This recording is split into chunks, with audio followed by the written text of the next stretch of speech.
Baik. Kalau kita kata untuk terjadinya letupan tu perlu ada orang yang kerik letupan tu, orang yang kerik cetusan tu. Agak-agak siapa yang kerik letupan dan cetusan tu? Tak ada lain tak bukan kecuali siapa? Allah Subhanahu wa taala. Tapi dia kata tak ada Tuhan di sini. Tak ada penglibatan Tuhan, tak ada penglibatan Allah, tapi benda ni terjadi dengan sendirinya. Baik. Setiap fakta, setiap bukti saintifik, anda perlu buktikan hal ini benar-benar berlaku dan pasti. Dan bila dikatakan sebagai teori sains, anda perlu mampu untuk buktikannya balik dalam bentuk di makmal atau di lab. Kalau minta kepada mereka untuk membuktikan kembali boleh menghasilkan Big Bang kali kedua, mampu atau tidak dihasilkan di lab atau di makmal? Agak-agak mampu ke mereka nak buat Big Bang for second coming? Mampu ke tidak? No. Baik. Benda asas paling mudah. Di hadapan saya ni ada meja kosong, dan saya letakkan 4 benda, 4 perkara, 4 objek. Yang pertama saya letak seberkas bunga api. Semua orang tahu bunga api. Yang kedua saya letak pistol. Yang ketiga saya letak bom. Dan yang keempat saya letak busur. Ingat satu-satu seberkas bunga api, pistol, bom, busur. Di belakang sikit ada sedikit ruang. Di belakang bunga api ada mancis ataupun lighter. Di belakang pistol ada beberapa biji peluru. Di belakang bom ada satu alat untuk mengalirkan arus elektrik yang bila kita tekan, bom ni akan meletup atau meletus. Dan di belakang busur ada satu anak panah. Mari seorang tuan kepada pemilik ni, Ustaz tolong jaga dan tengok barang ni benda-benda ni bahaya. Okey, saya tolong jaga, saya tengokkan. Tiba-tiba lighter ataupun mancis tadi dia bergerak sendiri. Kebetulan lighter tu bergerak, dia pun keceh sendiri. Tahu keceh? Kelantan dia kata keceh lah, menghidupkan lighter tu. Kena betul kat sumbu. Sumpang, kelepang, habis satu berkas bunga api. Mari tuan dia bunyi. Pasal apa Ustaz? Kan saya suruh tengok, suruh jaga. Pasal apa Ustaz pergi cucuk? Tak ada, saya tak cucuk, saya tak sentuh. Meja pun saya tak pegang. Kebetulan lighter tu jalan sendiri. Kebetulan lighter tu kecil sendiri.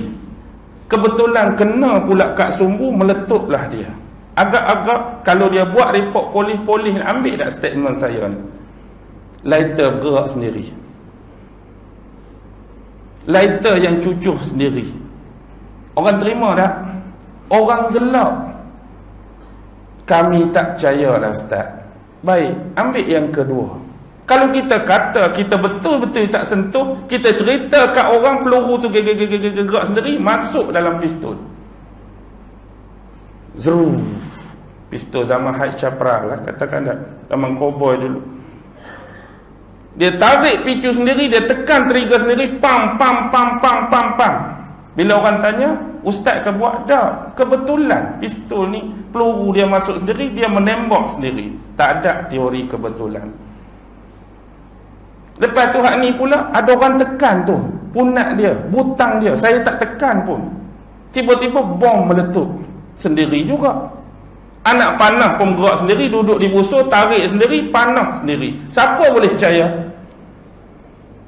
Tak ada siapa percaya akan teori kebetulan ini. Bahkan untuk jadinya meletup bunga api, meletusnya letupan daripada muncung telefon, senapang ataupun pistol, nak meletusnya ledakan bom, nak boleh tarik anak panah keluar daripada busur, sekurang-kurangnya kita perlu ada 2 mekanisme.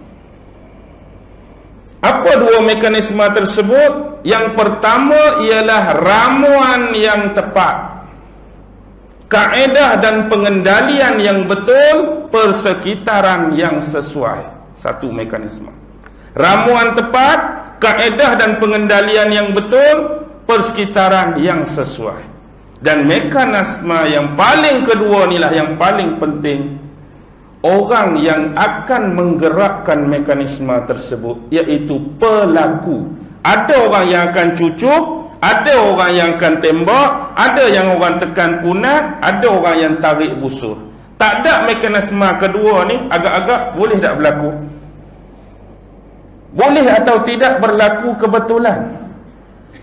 Nak kata kebetulan mercung tu meletup sendiri, tu tak pelik. Hak kebetulan ni mancih bergerak sendiri pi cucuh ni.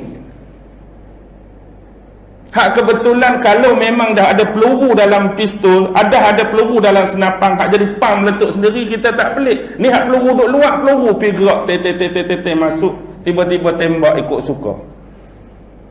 Sekarang kita tengok pada mekanisme yang pertama.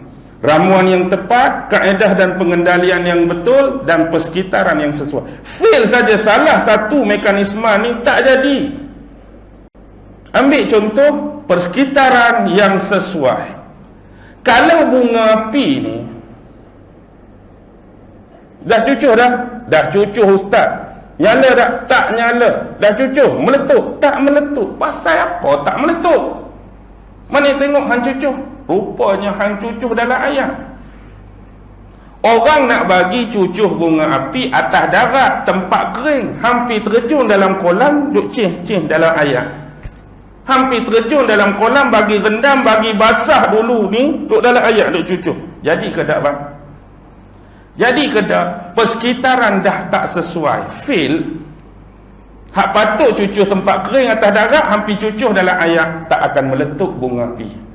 Okey, kali ni kali kedua ustaz, minta maaf, kita tukar. Atas darat dah kali ni. Dia pun cucuh atas darat lah. Tak meletup ni pasal apa? Tak tahulah ustaz. Kaedah dan pengendalian yang betul.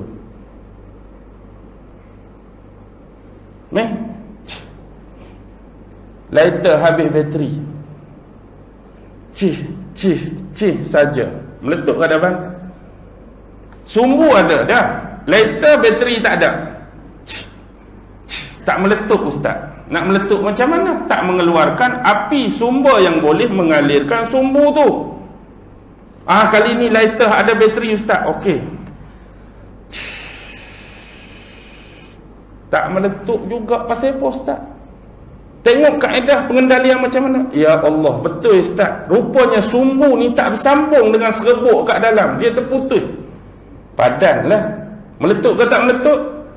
Kalau terputus sikit pun dia tak meletup. Okey, persekitaran okey dah. Sumbu masuk dah. Lighter bateri ada bateri. Okey.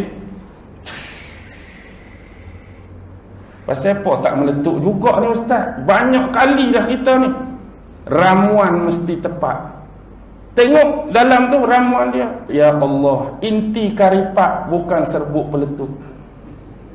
Luar tu kotak mercun, dalam inti karipat ramuan tak kena. Meletup ke tak meletup? Tak akan meletup. Jadi kalau tiga mekanisme tadi pun dah fail salah satu, tak akan terjadi. Apatah lagi kalau yang sempurna, tak ada orang pelaku dia, lagilah tak jadi.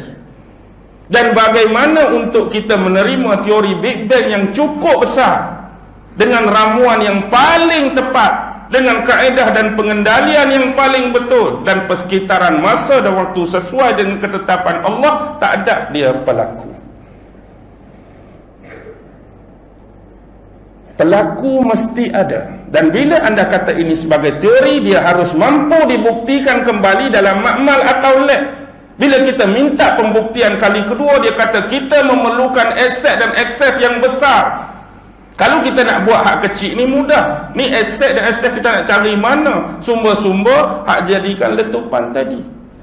Kalaulah sekecil ni pun tak akan pernah terjadi secara kebetulan, apatah lagi sesuatu yang lebih besar tak akan terjadi secara kebetulan. Jadi di sini kita guna kaedah apa? Bermain dengan isu kosmologi. Antara kaedah lain yang boleh diguna, isu botani. Tahu apa dia botani? Ilmu botani ni ilmu tentang apa? Tentang tumbuhan. Ni meja. Kalau kita tengok kat meja ni, kita tak akan pernah menganggap bahawa meja ni terjadi dengan meja ni terjadi dengan sendiri. Siapa pengurusi surau ni, masjid ni? Meja ni jadi dengan sendiri ke? Tanya siapa pun, meja ni tak terjadi dengan diri sendiri. Kebetulan ustaz tak tahu cerita. Belakang masjid kita ni ada pokok besar, ustaz. Waktu kami duduk semayang subuh, tiba-tiba bunyi macam chainsaw punya bunyi, ustaz. Bila pergi tengok tak ada chainsaw bunyi, tapi pokok tu sikit demi sedikit macam ada kodok terbang dah. Gedegang terbalik, ustaz. Kebetulan. Lepas tu bunyi pah, pah, pah. Orang duk cantai, duk pangkah dahan, duk pangkah rating, macam bunyi kapok, ustaz. Kebetulannya. Lepas tu apa jadi? Tinggallah batang besar tu, bunyi pula kali kedua chainsaw tu, duk belah pokok, ustaz. Ada yang dia belah kayu besar, ada yang dia belah kayu kecil, ada yang dia belah kayu pendek, ada yang dia belah kayu panjang, ada yang dia belah 4 segi, ada yang dia belah bulat. Kebetulan. Tiba-tiba bunyi ketong-ketang duk memaku. Lepas tu bunyi serik-serik duk skru. Tiba-tiba galik sikit, ustaz, tinggal tunggu tu, ada dah benda ni. Siap macam ni dah, ustaz. Kebetulan sungguhlah. Sebelum start main memang tak ada meja untuk pengkuliah. Nasib ustaz pagi yang berbahagia lagi mulia ni, hak terjadi kebetulan tu lah kami letak ni. Tak ada orang buat pun sunat, ustaz. Boleh percaya tak? Boleh percaya atau tidak, saya tanya. Tak ada siapa nak percaya.